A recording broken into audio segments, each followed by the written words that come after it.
Okay, good morning, everybody. Ah, what a great, incredible morning. For those that are joining us live, thank you for being here. For those that are joining at any point, we appreciate it. Today's a special. We're going to break from the usual programming today to address what I believe is some of the big misconceptions that are found in Yom Kippur. This is an incredible, incredible day. It really is one of the greatest days of the entire Jewish calendar. And I think over the course of at least my own growth, maybe you've had the same feeling, it has become a day filled with trepidation for those that are taking it seriously. For those that aren't as scared, just maybe inconvenience. We don't like not eating. We're Jews. We don't like standing for those that are going to attend synagogue for long periods of time. It disrupts. We go through a certain period in our lives and we're like in a zone. And Yom Kippur seems to step in and, in a way, get in the way. I want to explain to you a little bit as to what this is in my learning and my understanding of it, and why it is literally the greatest day of the year. It could be hard. I mean, a lot of things in life are hard, and they're great at the same time. Being hard and being great are not mutually exclusive. In fact, many times the things that are the hardest are the greatest. It's hard to play in the Super Bowl. It's hard to give birth. It's hard to run a marathon. Right? It's hard to do things that are the most, that we look back on and say this was the most important thing that we did, or the things that give us the most joy. Pain doesn't necessarily preclude depth and happiness. What blocks us from that level of happiness is not pain, it's misunderstood pain. So when we think the things that we have are for nothing, if I would run down a highway because someone would point a gun to my head and say run, it would be the worst day of my life. If I put on a number and have people to my right and to my left and everyone cheering along the way, I'd be like, this is amazing. Right? It just all depends on how you understand what you're going through. Let's begin with our coffee. Okay. One of the great misconceptions that we think that at the core of Yom Kippur, it's the Day of Judgment. The Day of Judgment took place on Rosh Hashanah. Rosh Hashanah is called Yom Hadin, the Day of Judgment. Rosh Hashanah, the Mishnah teaches us that everyone passes before God and God judges them. Yom Kippur has a different experience. The only reason why we connect it to judgment is because it's actually a gift that God gives us. Because God can judge us in half a second, less. The reason why he stretches the judgment period past Yom Kippur is because he's being good to us. Remember, everything we do is connected to an original time in which we did it. So Yom Kippur is representative of an anniversary of ours. The Jews got out of Egypt. Remember the story. They traveled through the desert. They got to Mount Sinai. And God gave them the Torah. God gave them the book. But it was more than that. God gave them an offer of marriage. The imagery of the Torah of Mount Sinai is the imagery of a bride and a groom. It's the love that God expressed for us and says, will you be mine? And the Jews said yes. And that moment at Mount Sinai was a moment of connection between the Jews and God that never happened before, hopefully we'll see it again, but hasn't happened since. There was a breakdown of the physicalness that we typically have that blocks us from the ability to experience a spiritual being. And as a result, we were connected. Moses went up for 40 days to get, so to speak, the rest of it. When he came down, he found the Jewish people serving a golden calf. Now, just explain to you how crazy this is. Of course, it's at their level. But serving a golden calf, that's 40 days after experiencing revelation in God. The Talmud relates that to cheating, to a woman cheating on her husband under the chuppah. That's how intense that sin was. Can you imagine the imagery of a woman cheating on her husband under the chuppah? They were at the foot of Mount Sinai. It was a minute before God revealed. Like, can you imagine the level of destruction spiritually that sin took place? Again, at their level. Moses goes up, the Jews survive, and Moses basically goes back and forth with God for the next period of time just to see what happens to the Jewish people. And on the first day of Elul, which was the month that was the last month, God calls Moses back up and says, I want the Jews back. And the Jews clearly wanted God back. And the Jews are waiting to see what happens. Moses, they're not getting the feed. Moses didn't have Zoom in heaven, and they were watching it. They were just sitting down there like, what's going to be? Will Moses die? Is God what's going to happen? Did God reject us?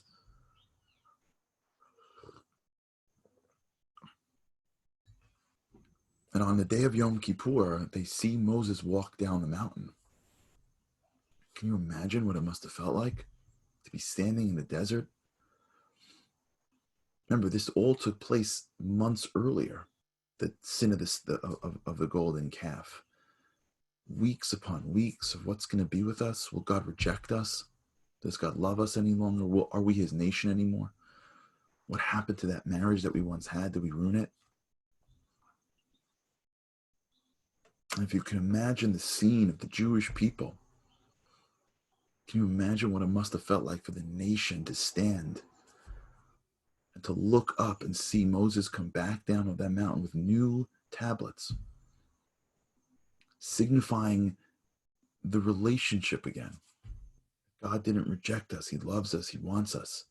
That feeling of we're back, that feeling of we will continue to be in his embrace. That's Yom Kippur. It is the anniversary of the couple coming back together. It is the anniversary of God saying, I love you forever. Although you hurt me in a way, of course it's God. You can't hurt God, but theoretically, like in our own minds, although you did something that could have destroyed our relationship forever, my love for you runs so much deeper than that. That's what Yom Kippur is. It's a day of love. Along the way, we get used to the imagery of the big bad wolf God who holds back all the good stuff and needs us to like bow and pray, and maybe he'll like release a little good to us. Now, I don't mean to downplay the seriousness of actions and what they mean spiritually. Our actions matter. What we do has impact on the spiritual world and impact on our relationship with God. I don't want to downplay that to be like, you do whatever you want. But how that now becomes God is hovering over us, and people come to Yom Kippur. And again, if they're taking it seriously and they're like panicked, if they're not, they're inconvenienced. Can you imagine the disconnect between what the day is supposed to be? A day of total and complete love between God and his nation. And that means God in you, not God in the holy people in his nation. Me, you. We don't get this because, first of all, we don't feel worthy of God's love. We feel like we're not worthy of these things. That's just our own insecurities. It's like a little kid feeling like he's not worthy of his parents' love because he doesn't get the same grades as his brother or sister.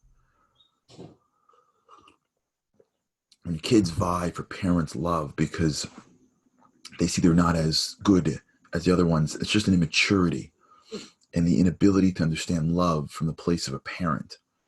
Parents' love isn't finite. A parent's love isn't conditional. The love that God has for us isn't conditioned on whether or not we step up. The love that God has from us is infinite. We don't believe that. But he tells it to us. Every day when we pray, we say, God's love says, Ahava Rabba Avtanu, I have loved you in incredibly great love. In fact, if you daven in a certain nusach, in a certain way, we say, Ahavat Olam. That's how the Sfardim do it. Ahavat Olam. Ahavat Olam means it's an eternal love. I love you eternally, God says. It's beautiful. It's awesome. Just think about that for a second. What did we do to be worthy of the love of the creator of the universe? Now, Yom Kippur is the anniversary of the representation of that love. So what takes place on Yom Kippur is this incredible bond in which God wants nothing more than to connect to us again, the way we were connected once before. Can you imagine how connected the Jews felt in the desert? Can you imagine how warm their heart was when they saw Moses come down that mountain? Can you imagine how they felt? How close they felt to God? Maybe even closer than on Mount Sinai. Because you feel closer to your loved ones after you make up. Right? When you fight with someone that you love and then rekindle, the closeness is much stronger than it was in the beginning.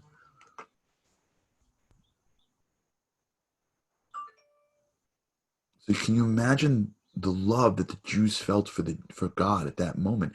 That may have been the largest expression of love ever in Jewish history for the first time. And so what the goal of Yom Kippur is to get us back to that love. To get us back to that bond. This word in Hebrew is called devekut, devekus. And when you bond with God at a level where you are connected, as you connect to God at that level, everything that is yours that was impure or a sin or a mistake, anything that is not pure immediately becomes pure. There's a line that I don't have in front of me because the book that I learned it is in the other room. It's from the Nesiv Shalom. It's from, if you can look here at the thing, it's those red books in the corner. And this yesterday, the good friend of mine. The concept is when you are bonded to purity, you become pure. When you walk into a place of health, you become healthier. The goal of Yom Kippur is not to hover and to separate from God, waiting for him to put you in the right book, hoping to get home, start your bagel, and move on with your life. The goal of Yom Kippur is to take one day of your life and try as much as humanly possible, as much as we can in our bodies that we have, in the desires that overwhelm us, as much as we can in our finite way of seeing the world, sort of remove the blocks just for a moment in time. You don't have to keep it. It's not like if I do this, now I'm this forever. It's just a one moment in time where it's almost beyond time, where God changes the spiritual world to enable us to ascend beyond our physicalness.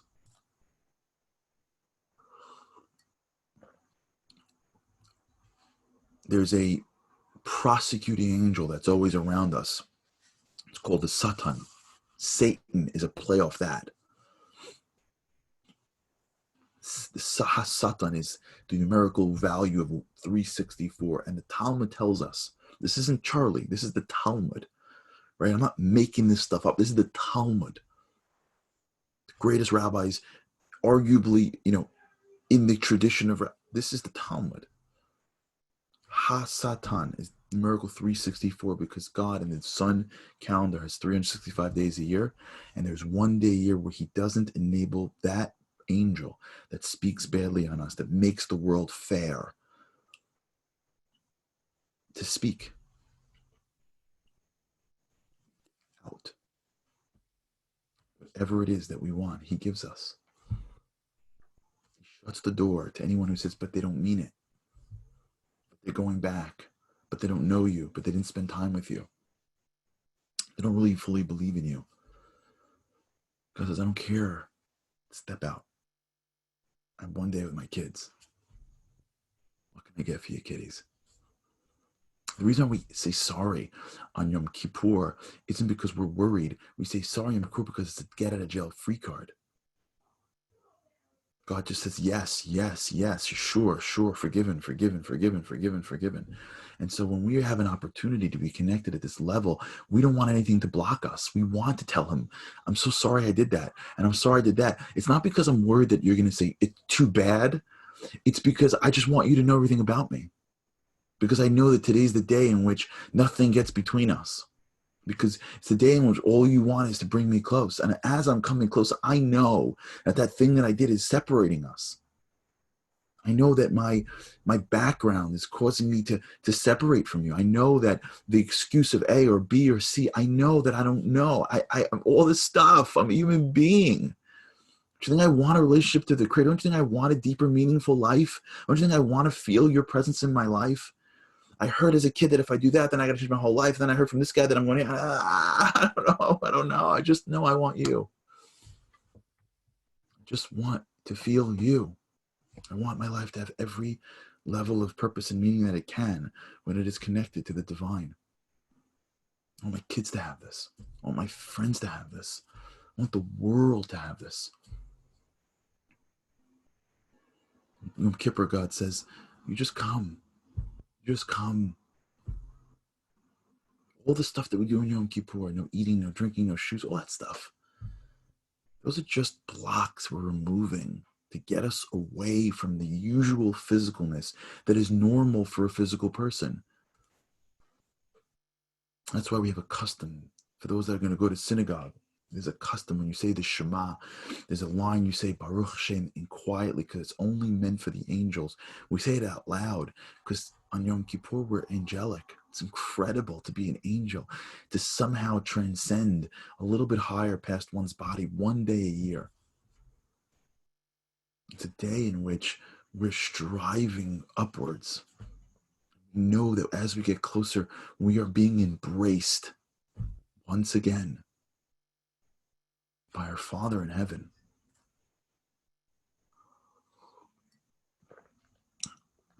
There's no day like this.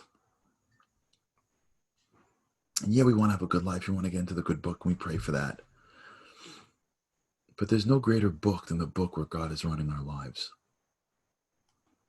There's no greater success than success that we feel God in our presence. There's nothing greater in life than the level of meaning and purpose that relationship has.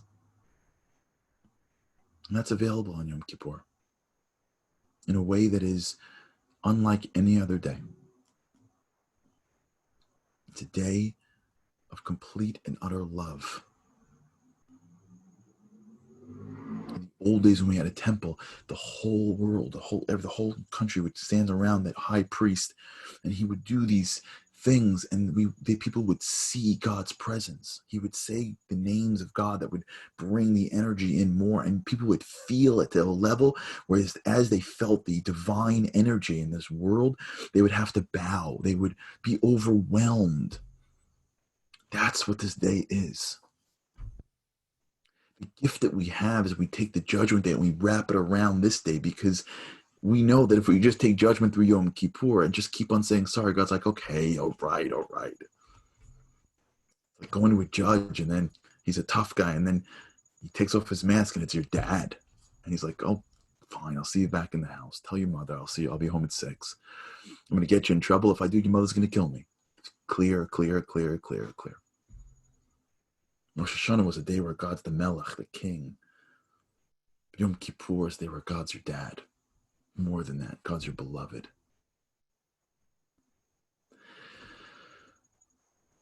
That's our job on Yom Kippur. Take it seriously, of course. It's a serious day. But don't take it seriously in order to get to a book and then to get out. You're not coming in and like getting it what you need and leave. And if you're praying in your house because of this whole virus thing, or you're praying in a shul, and don't just say the words again. We're not living in normal times. We should push ourselves to bring our hearts into it. It's not just the words that we say. It's the hearts that's part of it. When you're related to somebody, you know that I can't just say words. They can feel my heart. That's how it is on Yom Kippur. It's not just saying words. It's bringing my heart into this day, pushing myself emotionally to try to find God, to try to give him more of me, to delve into my own blocks, and to apologize, not because I need him to give me, because I want to be closer. And because his arms are open and he's saying, whatever you apologize for, the answer is sure. We got 25 hours. How in the world can we eat when you got 25 hours alone with the creator of the universe? That's the mentality. And if we go in to Yom Kippur with the mentality of love, desire, I want to find you. When I leave this day, I may not be able to do this again, but I don't want to leave the same that I came in. I know I'm running a minute or two. Let me end with this story, this imagery.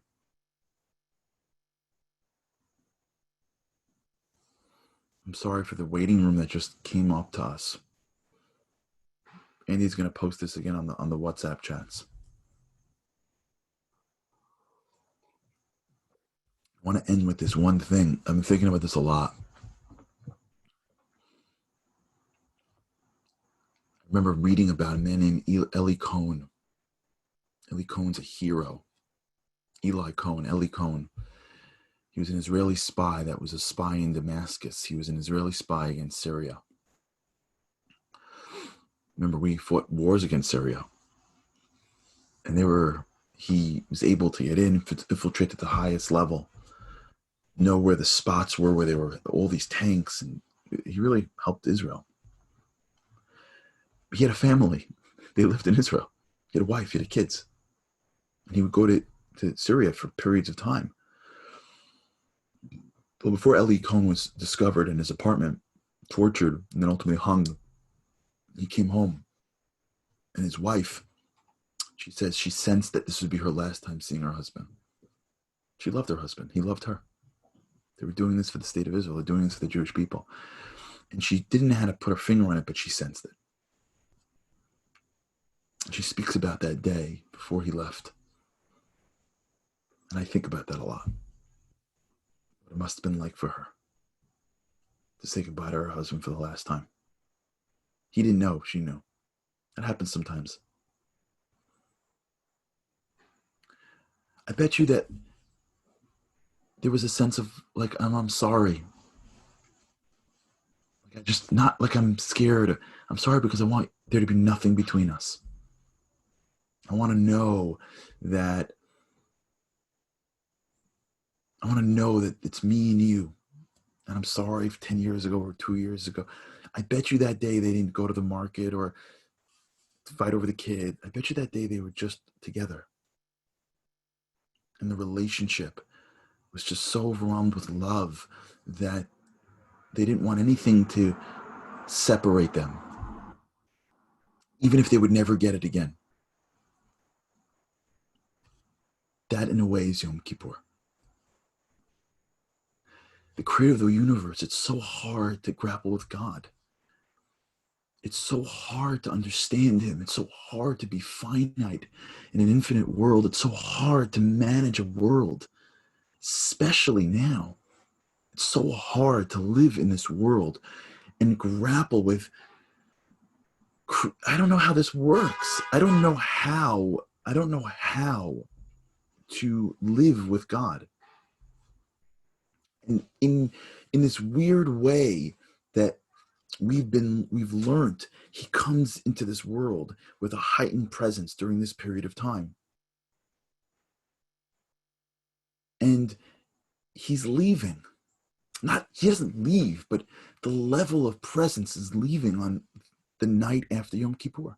When you hear that shofar, the end of the synagogue services, for those who've never gone, there's a shofar that blows, and God, so to speak,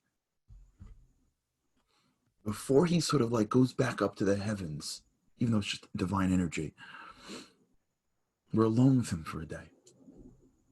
Just us and God. Me and you. Special. We don't apologize because we're trying to get more stuff. We apologize because we don't want anything to block us.